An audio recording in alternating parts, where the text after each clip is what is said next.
I would make one comment only on the suburban sprawl, the automobile issue, that cars aren't going away.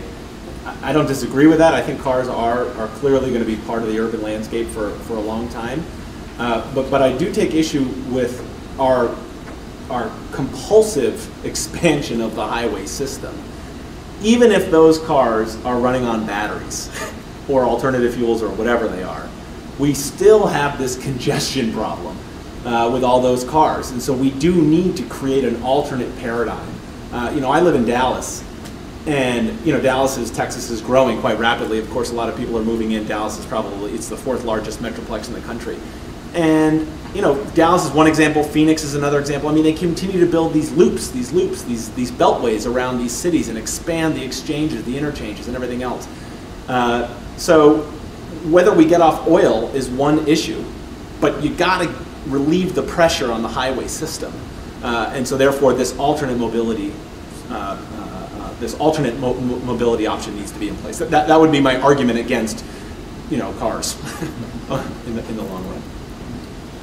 If I were to follow up on that, I mean, it's just to kind of reiterate. I went to college in Houston, and since the time there, they do keep in the same way adding loops around and around, and the latest loop in its circumference is something like 220 miles around. So if you wanted to drive around the city of Houston, it would take at 70 miles an hour a good 3 hours, which is kind of an insane investment if you ask me.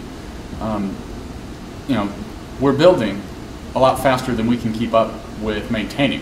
That's just not something we prioritize in our funding. And I hope anyways, that politically we're starting to get aware of that.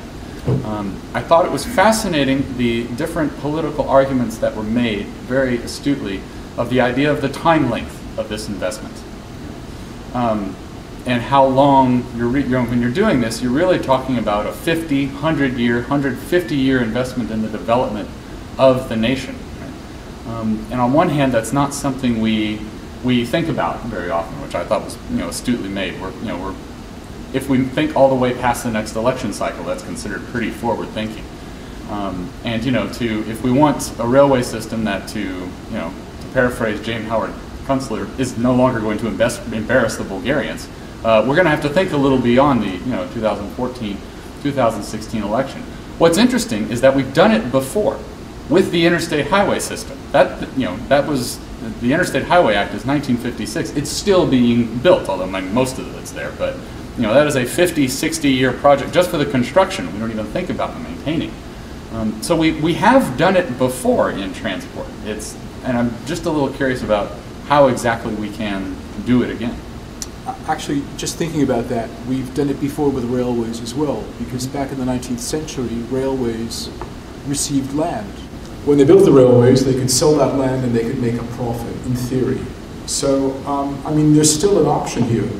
Many urban transportation systems, like Hong Kong's MTR, for example, are given land or transferred land near the stations or near future stations, and then they develop that land and then they sell it or they lease it, and that's how they subsidize some of their construction. So there are options like that that we could do that have been used before. But I just want to point out that America's gained 100 million people since about 1970. And had we had a high-speed rail system, or had we had some kind of rail system, it's possible that people would have located along that system rather than locating along the interstate. America is expected to gain another 100 million people over the next 30 or 40 years. So maybe our suburbs won't change very much. Maybe our urban patterns won't change very much, but where will those new people go? Where will those new households go? We already see a trend towards reurbanization in many cities in the US. New York, where we're here now, it's a great example. It lost 1 million people in the 1970s. The city was seen as being in terminal decline. Today, the city is larger than it has ever been before. It seems to be continuously growing. It's bursting at the seams.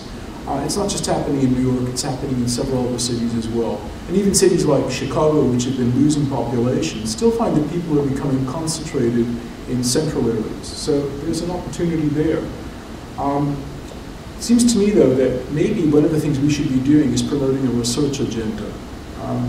We have questions about high-speed rail. What are the economic benefits? They're hard to measure. What might the spin-offs be?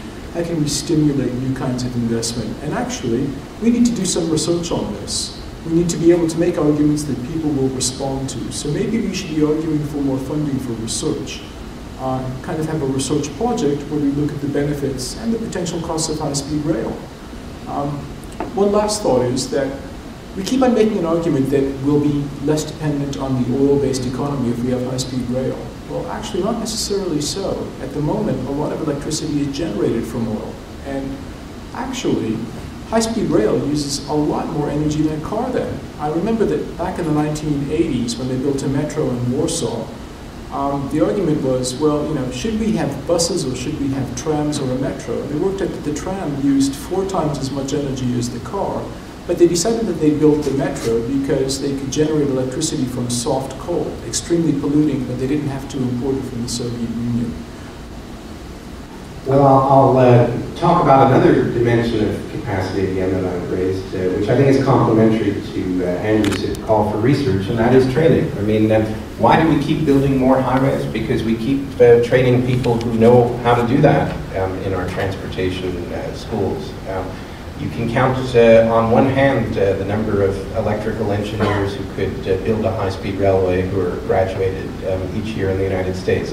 I'm pretty sure the number of civil engineers who can help you add another loop around your city are in the thousands who are graduated every year.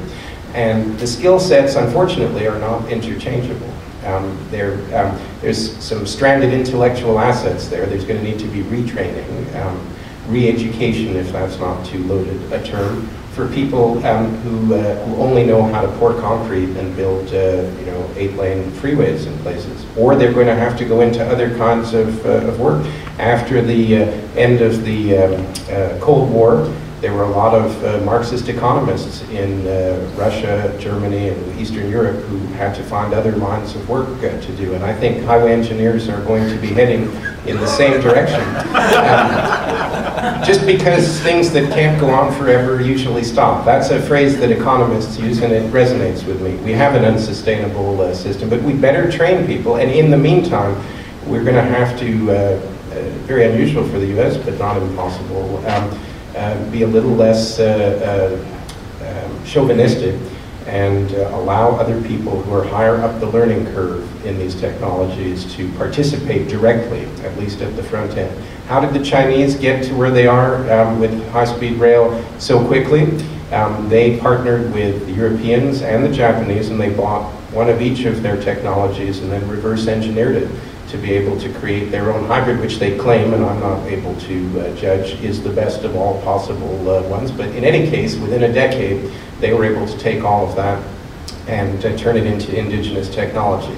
My guess is in the US it would probably take at least 2 decades, but the sooner we start, the sooner we're going to get there. And having these restrictions on not engaging Asian and European partners in this, except in very rigid and America first and foremost terms. The rest of the world is not going to take America's terms in these matters indefinitely, and if there's a global sustainability/energy crisis, the U.S. will find itself in some very constrained circumstances. I have kind of 3 minds on this. The one is sort of my futuropolis mind, where like when I first heard about investments in high-speed rail, and as a child I loved trains, and I would go to public hearings, and I thought that was great, and I have this bright future ahead of us, Jetson style, for high-speed rail. That's one mind. But then where the rubber meets the road, I think of myself in the freight railroad management role. Like, leave me alone, throw money at me, but don't make me responsible for any kind of metric that I have to tick off. And then I have a public policy mindset, which is, this is an important part of the economic base, that this infrastructure is worn out and old and critical and should be balanced against marine and air and cars. And so that's sort of the paradigm I'm coming at. But I agree with you totally. The freight railroad, they don't want it on their tracks. And they don't want to go above 80 miles an hour because then they have all kinds of investments in cab signaling and things like that that they have to do. That it messes them up, frankly. right? So I agree with you. Thank you so much for helping me clarify that. If I could, before, and then I promise I'll shut up. Briefly follow up on a couple things that y'all have said that were totally different from what I was thinking when I first thought about, first asked to write, solicited a paper for this session. An interesting question, the city of Houston has managed to get and build a reasonably decent, decent light rail system, despite the fact it builds loop roads that are larger than 27 states in the country. And it did that partly through this recognizing where, that like Dallas, like the rest of the country, is a growing city, and this, the Metro basically ran this ad campaign that said, by 2025, Houston, the greater Houston area, or 2050, whatever it was, the greater Houston area would have a population of over 8 million people. And then it showed this picture of a congested highway and said, where are we going to put them? And it was a pretty powerful political tool in terms of kind of helping change the mindset of what is I would call it an auto-dominated culture, but that's probably, dominated is probably too soft a word. Also thinking about, the thing that also really struck me was this union between economic development and training and political and public support. Right now when you talk about rail, the thing is, it's a threat to the car. Okay? And even when talking about rail, you can come up with some areas where it fits well. All right? To use another example, think of the state of Michigan or whatever. And you can connect Detroit, Grand Rapids, Ann Arbor, Kalamazoo, whatever, Flint. And that's all well and good, but there's also another 11 million people spread over 83 counties in the state of Michigan that's not necessarily going to help.